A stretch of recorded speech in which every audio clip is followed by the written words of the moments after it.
The vintage Morgan Dollar series is it's the most popular vintage series, period. Whether it's Philadelphia, San Francisco, New Orleans, Carson City, the one Denver, we have a lot of fun with it. If you break it down year by year, Philadelphia struck 28 years, 8 tail feather the first year, so 29 coins. So when you rank them on the one that was the least to the one that was the most was the 1921, the least was the 1894. When you can find coins that are close to 1894 in mintage, well, that means you got one of the keys to the series. Tonight, we have number 5. Let's go. So, number 1 is 1894, right? Number 2 is 1899. Number 3 is 1893, right? All from the 1890s. Number 4, we're going left field a little bit. We're going to the first year of issue in the 8 tail feather Morgan. And then number 5, holding strong, is the 92. And actually, it's number 6. This one, the 04. Here is the detail inside of it. How many they made versus how few. And these are all the how few. Then you add in the Pittman Act, we'll get to talking about that. We get into quality, we'll get to talk about that. Something stands out. Coins 1 through 5 are expensive. Coin 6 is this one, affordable. Where do I want to be? The rarity, the quality, and the affordability. This one stands out. So first of all, let's start talking about the grade. These look uncirculated, don't they? They slide by as uncirculated. Some companies call them AU, BU, and it's like, how can you be a half AU and half a BU? And if I talk about uncirculated coins, the formal title, about uncirculated, and I talk about uncirculated as a coin, when I pause means either AU or it means BU. So years ago, my good friend Don created the term super slider for about uncirculated or AU coins. Our coins will grade technically on that 53 to 55 level, maybe a little higher, but that's the parameter, which means we're looking for the premium quality coins. When you look at it, it slides by quickly. You look at it quickly, you think it's an unk. It has all the characteristics you want, but not the price tag. And when you get a top-ranked coin like this one being number 6 out of 29 different Philadelphia coins struck, vintage Philadelphia coins struck, it's special. But all the other rarities are early issues. Why is this one not? Well, I did bring up the Pittman Act, right? So we make the Morgan Dollar with silver from the Comstock load. We re-up a second time in the 1890s and continue making them. And they choose not to continue the series, even though a third release was recommended. And then this thing called World War I hits, and Woodrow Wilson, our president, has us neutral at the time, not siding with one or the other. It's a fight for them, right? And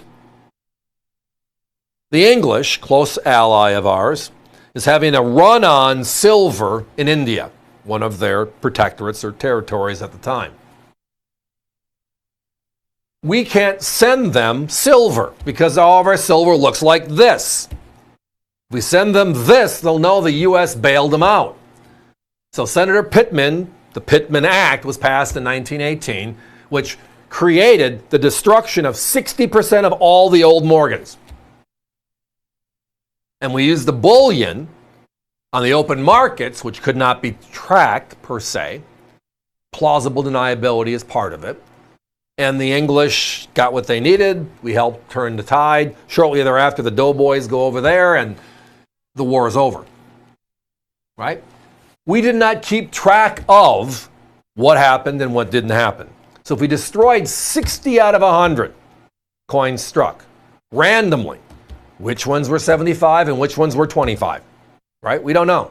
Well, now with NGC, PCGS, the grading services out there, we kind of do. First of all, we have to use just simple logic. When you created this bank vault,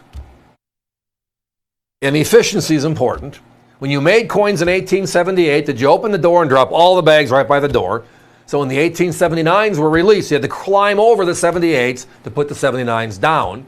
Or did you use half a brain and go to the back of the vault and put the 1878 bags? And then in front of those, the 79s, in front of those, the 80s, etc. And then the last one struck of the original 27, the 1904, would be right by the door, right? Yes.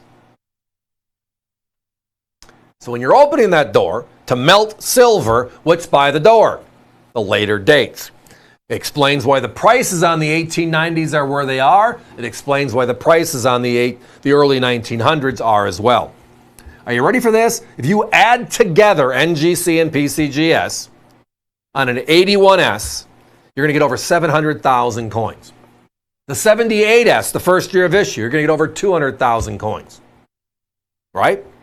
The 85cc, the rarest of all the Carson cities, you're going to get over 50,000 coins. Are known, that have been seen. The 1904, combined, they've seen 14,302. Yeah. We do know what was destroyed and wasn't destroyed. However, the price points are what we're always looking for, right? Not only do I have the rarity, what's my price? My competition has the same grade that we have at $279. We're less than half. They have a true unk at $450. Not a horrible price.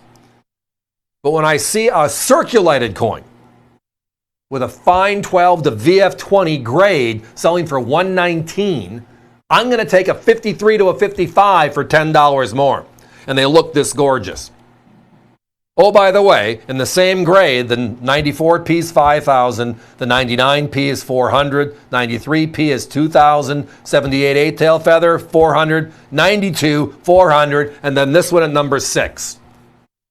$129.95. That just means time to buy. Guys, we don't have time to continue. Lots of operators on the phone right now, so let's just call it a cut. On to the next.